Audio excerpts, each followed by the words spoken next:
you know, it's probably a very corporate influenced channel, Jubilee, but they do have these sort of left-right, you know, conversations that come up.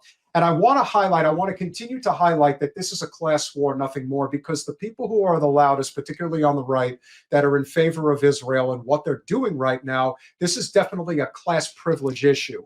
And this lady, Dr. Sheila, I believe is her name, she's an Iranian Jew who relocated to Beverly Hills and is a plastic surgeon who has a rich, you know, husband and all that shebang. She's Zionist? Oh, of the highest order. An Iranian Jew? Now, that's shameful. Well, that's shameful because the Mizrahi Jews were treated so, and still are treated so horribly. Not according to her, by though. Israel. So let's hear what the Iranian Jewish victim had to say. So I think one thing we can agree on is that it is against U.S. law under the Leahy Law and the Foreign Assistance Act to supply military aid to a country that is violating international law abroad. And we know from the U.S. Department of International Aid and Development, as well as the U.S. State Department for Refugees and Migrants, that Israel is guilty of blocking and obstructing humanitarian aid to the Gaza Strip, particularly within the first few months of the war. And that's why the ICC chief prosecutor that Israel said was their preferable candidate has applied for arrest warrant applications to top Israeli officials. It is also why the ICJ is currently on trial with Israel for a case of genocide, and why the ICJ has already weighed in on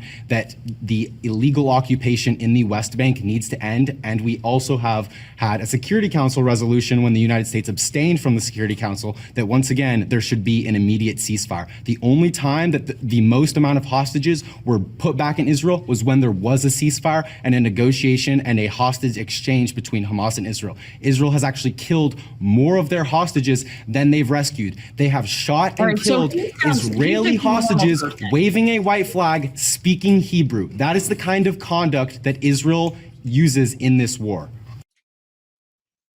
Anything to dispute here, Jen? No. I mean, that's okay. That's just the normal, right? No, like to me, that's just okay. I'm curious because she's sitting there rolling her eyes. I'm already disgusted by her. Everything he's saying is true. Yeah. Everything he just said is true. It's not just worse than that. No, I have thoughts about her, but they're not good. So now you're going to get... I'm so disgusted. Now you're going to get the real Zionist talking points. So for anybody who has seen this conversation on Jubilee, this is the lady that is another Emily Austin, as I like to say. Is Jubilee like JEW Jubilee? No. No, it's the name of a YouTube channel. Oh, okay. I'm like, because that's kind of a good play on words. All right. Well, I look know, at you it's right actually there. Good. Jubilee. Chewbacca, Jiu-Jitsu, Jubilee. having some fun. Here we go. There's a lot that was put into that first statement. First of all, the ICC had to push off their case against the genocide of Israel for lack of evidence. Number one, I'm speaking now. Number two, oh my God, there is so much. So, okay, Israel is our number one ally. There is so much work between Israel and the United States, and I understand the America First strategy, but you have to understand there is so much intelligence going back and forth to keep Americans and Israelis safe from all of the terrorists coming out of the Middle East, number one. Number two, Israel's fighting 7 fronts right now. They just killed a Hezbollah leader that murdered 142 Marines, that had a bounty on his head by America. That has happened now twice where Israel has murdered terrorists because they had killed not only US military personnel, but also were just bombarding Israel, and they don't care who they kill, Muslims, Christians, Jews, mosques, they don't care, they just inadvertently bomb the city, okay, number one. Number two, there is no genocide. Let me explain why. The Palestinian population went from 500,000 people in the 1940s to 5 million right now, as opposed to an actual genocide where the Jews in Nazi Germany went from a population of 10 million to 4 million. I'm not done. That is an actual genocide. Why is Israel so good at so many things, but they're just so crappy at genocide? Why is... They're actually horrible at all sorts of military things. In fact, the only thing they're good at is dropping bombs. So this just makes me so angry. This is such a buzzkill. I'm so enraged. Can you explain to the audience, because this is a Zionist talking point? Oh, yeah. So why is it bullshit regarding the genocide that is being perpetrated against Palestinians, and this whole idea of their population has gotten so much bigger? People don't talk about different forms of the Nakba that seem to have right. happened. And I find having to explain that to people infuriating, because here's the thing. Everybody other in the world, other than Zionists, think this is a genocide, and scholars and people who know what they're talking about, and most importantly, we're watching it. But this concept, this talking point that it has to do with the level of your population is not at all what the definition of genocide is. So yeah, I thought personally, I thought the ICC was pretty friggin' clear on it. It looked like a lot of evidence to me. Jamarl, I'm sure you saw their evidence. I mean, the ICC was pretty clear. The ICC didn't stop their case because they had lacked evidence. It was a preliminary hearing that they put off with this notion of, we're going to give Israel a month in order to basically get their shit together, and make their case, etc. But it wasn't, oh, we're just putting this off because there's no evidence. The evidence was voluminous. Multiple UN organizations were coming out saying this is a genocide. Francisca Albanese wrote the entire document on the whole genocide thing. And if you look at the South African documentation on it, South Africa, I think it was like 20 pages of it was just quotes by Israeli officials. We're going to starve them all. We're going to treat this, what is the name? There's a religious thing to text, but basically we're going to kill every dog, cat, person, man, woman, child, insect, rodent, etc. Like everything is going to die. And if you listen to Smotrix, look, a lot of this stuff, especially the forced starvation, was something that even the U.S. government understood. Blinken lied to Congress about this forced starvation, this plan that they're using in order to steal parts of the northern Gaza by basically starving out the population and killing anybody that remains there in northern Gaza, pushing them further and further against a wall of sorts. And same thing in Lebanon. This notion that we're going to steal southern Lebanon, this stuff is outrageous. They're expanding to create this greater Israel and killing people who are in that area. It's outrageous. And this notion that, well, the population is increasing. Like you said, population is not necessarily the end all be all. I think part of it is this kind of slow elimination. Because let's be very clear, Israel only has two options. Three, really. Exterminate everybody. Basically, we're going to just get rid of everybody. We're just going to slaughter everybody, kill each and every person so we can take the land. Expulsion, we're going to eliminate by kicking people out. We're going to make it uninhabitable.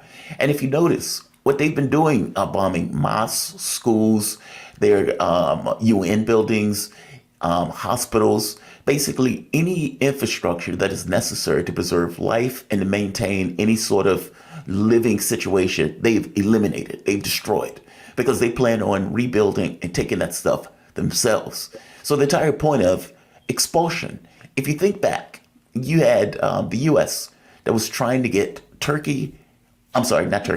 trying to get Egypt, or for that matter, trying to get Jordan to take in the Palestinians, both of which said no. That was the plan, right? It's just that they said no. But their thought is, we want to expel all of these people, and we can get one of these other countries to take them in while we take the land. It's just outrageous. Like, the stuff that she's saying here is so, like you say, Zionist talking points. The arrogance of it is what is so disgusting to me. Like the fact that these people, Zionists, that they speak, they really live in an alternate universe. They speak, but nothing they're saying is true. But they're also, and they're so adamant about it. And it's just, I'm so tired of entertaining them. Like, I just shut up. Like, I don't, it's infuriating. But like I said, and we'll continue. But the thing about her in particular is that she's just another person who lives a very privileged, wealthy life. She's not a regular person. She tries to come off that way, but she just reeks of living in, a gated community in Bel Air or Beverly Hills. This is not a working class person who has to pay bills, who understands the value of human life. In her mind, her life is more valuable than everybody else's. She's just a typical Zionist. Also, can we be clear with the terrorist thing?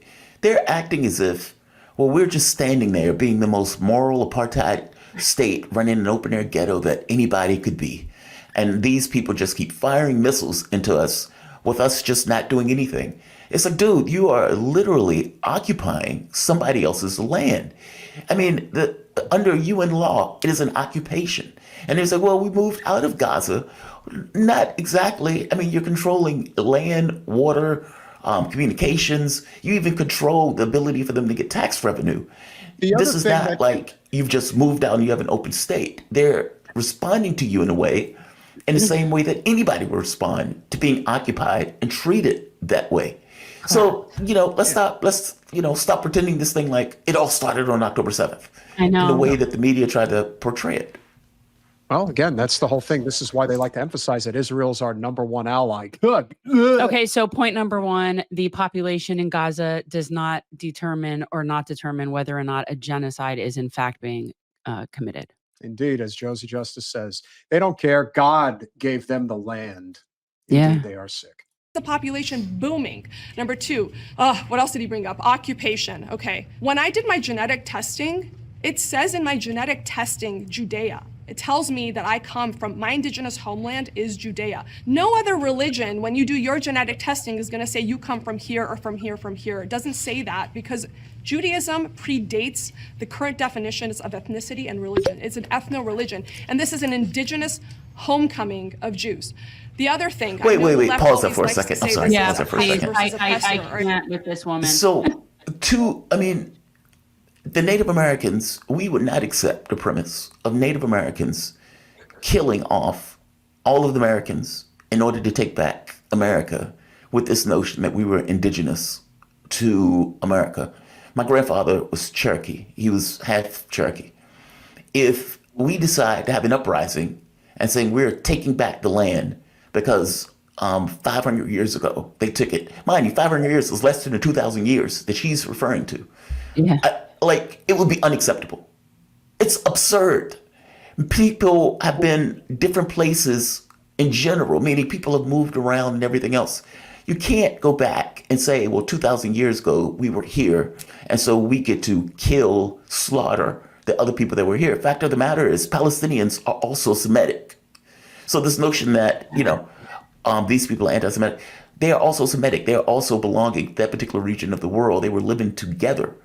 It's frustrating because she's making this religious argument that God gave it to us and somehow trying to mend this with this idea that, well, this is our natural homeland. So we get to, just slaughter the population and take it back.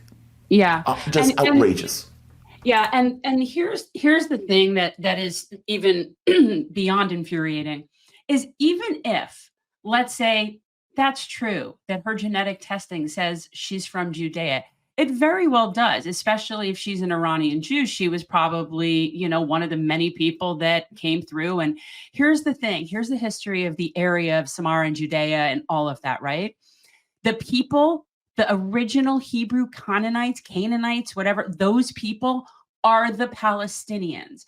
They have been there continuously since the beginning of time in that area. The fact that other people can also trace their lineage back there, yeah, so what? We're all from the same Black woman in Ethiopia, whatever. But, the Palestinian people have been there continuously. And it has nothing to do with whether or not they're Jews or they're Muslims. In fact, many of them converted to Islam because they got tax breaks under whatever the empire was at the time. And the truth is Palestinian Jews and Muslims and Christians all are part of the original Hebrew people. This is so infuriating to me. They're all Semitic. So ignorant. Yeah, we'll continue. It's darker people versus white people. Israel is 70% non-white. They look like me. Okay, there are people of color that have returned home after being sent out from all other places. If you look at the populations of Yemen, Syria, Jordan, Egypt, where hundreds of thousands of Jews used to live there, and now there's less than 50. And in a lot of states, one. Do people know why? Do people know why the Jews were expelled from those countries? Do you know, Jamarl? Because there's a reason that they were expelled. Well, there were multiple wars, for one.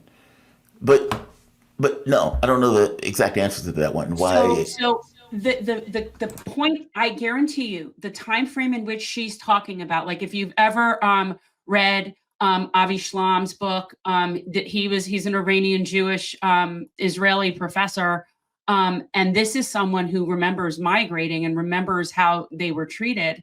But one of the reasons that those countries all expelled the Jews was because they were in cahoots with British US empire in creating the Zionist state, and they needed to have a majority Jewish population. And so the period of time that she is talking about where people were expelled, yes, they were, but not because those countries expelled them. Those countries were forced by empire and Zionists to expel those Jews to fill up the Zionist state. So that's what makes that even so much more frustrating in what she's saying. Yeah. Okay. I'm just saying. One Jew left. So don't talk to me about apartheid. Arabs are allowed in Israel. No Jews are allowed in Gaza. Don't talk to me about apartheid. Don't talk to me about occupation. Don't talk to me about genocide. So the first thing, you said that the ICC dismissed the case They of genocide. didn't dismiss it. They pushed it out because they don't have first enough of all, evidence. You don't know what the ICC is because it's the ICJ that is actually conducting. ICJ, I'm sorry. I work with an organization called ICC. I apologize. Yeah, so the ICJ is still continuing. Right, but they don't have enough evidence to close their case. They They have to push it out. If you know anything about, for example, the Rwandan genocide or the case in Bosnia, these sorts of cases take years to finalize. So we'll see They what give happens. they've already given a preliminary ruling that there is sufficient enough evidence that there is a plausible case to be made for the case of genocide. getting And the paid. reason for that is because, again, the ICC chief prosecutor, Karim Khan, who Israel's was preferred candidate, has said he has sufficient enough evidence to believe that top Israeli officials were using starvation as a weapon of war. You just and said in They were. terms of the and then Even in our terms government of the says it. debate regarding occupation, that has nothing to do with genetics. The occupation is a political reality. It depends on what sorts of states have legitimacy or sovereignty over a specific land. And the ICJ once again has already made their ruling that the occupation within the West Bank is illegal. Wait, do you dispute whether or not the occupation by Israel is illegal in the West Bank? And do you dispute that Netanyahu is attempting to annex Area C? I dispute the word occupation wholeheartedly and altogether. let's Because specifically- the tomb of you've brought Rachel, up- who is a Jewish matriarch, is in the West Bank. Do you know I cannot go visit the tomb of Rachel, who is in the Bible, because Jews are not allowed to go into the West Bank without getting lynched? Number two, who brought the ICJ case? First of all, that Who is brought it? absurd. Jews can Why? go wherever they Because they were want. going. The Jews can go wherever they friggin' want. They are stealing land from the West Bank as we speak. You have soldiers, Israeli IDF soldiers, protecting settlers as they kill, maim, beat, injure, etc. We had guests on the show that lived in the West Bank. One of the guys that we were talking to had literally just been beaten that week by Israeli settlers, with the IDF soldiers standing behind, waiting. Basically, if anything is done in order to defend themselves, they will get murdered. So this is nonsense. There are approximately 520,000 Jews living in settlements in the West Bank, which are legal under Israeli law, but considered illegal under international law, which means it's legal in Israel and illegal in the eyes of the rest of the entire world. That's my point. This is her delusion. See, this is why I don't like debates, because this debate is not debatable. Okay, debates used to be where there were like two, decent arguments could be made or whatever. This is just stupid. I think it's important to expose these very for sure. But privileged it's idiots. just the fact that this guy can barely not laugh at Here's her. also one of the keys to this conversation on why I wanted to put this up there and why I thought there was a lot of relevance to this. They actually, and I don't know if it's going to be part of this clip, but we'll finish it out. We'll see if it's included.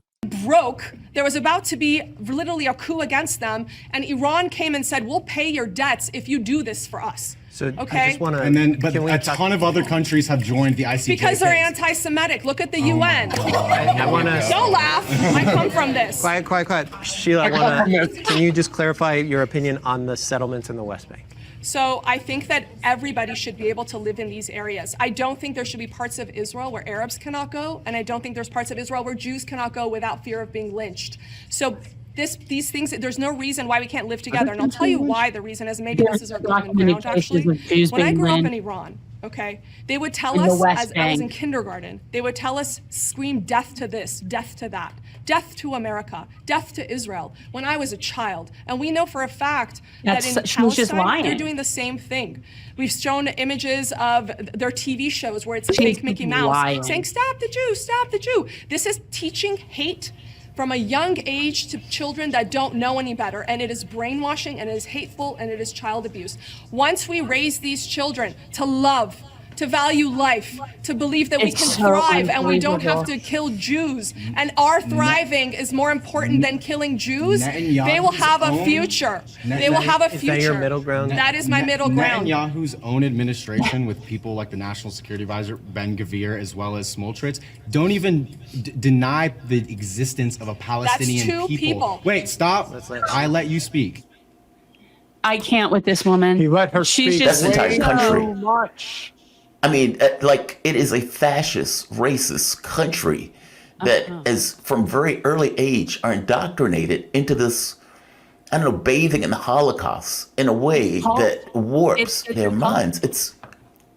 This notion that, oh, they just hate us because they hate us. It sounds like George Bush, right? They hate us because of our freedoms. Hate us for our freedom, man. Oh, well, I was just gonna say, well, if look, you can look at American history if you want to look at an example, and look at the way you got Black Panther groups, Nation of Islam groups, these resistance groups in the U.S., these kind of Black liberation movements, even in the U.S. And the U.S. is not Israel, meaning it is nowhere near gotten to the level of the way Israel treats the Palestinian population. Look, if she believes that everybody should be able to get together, fair enough. Let's have one state. One man, one child. One man, one vote. Let's do it that way. If that's her compromise, I'm okay with that compromise. Everybody lives together under one democratic state. That's not Israel what she has meant. not even defined its borders. I assure you, that is not what she meant. There is no way. I know that's not what she meant. A Jewish state. There's no way. I know. Every person we've talked to on this issue, they would say, but that's not Israel. That's not a Jewish state. Because what they want is Jewish ethno-supremacy.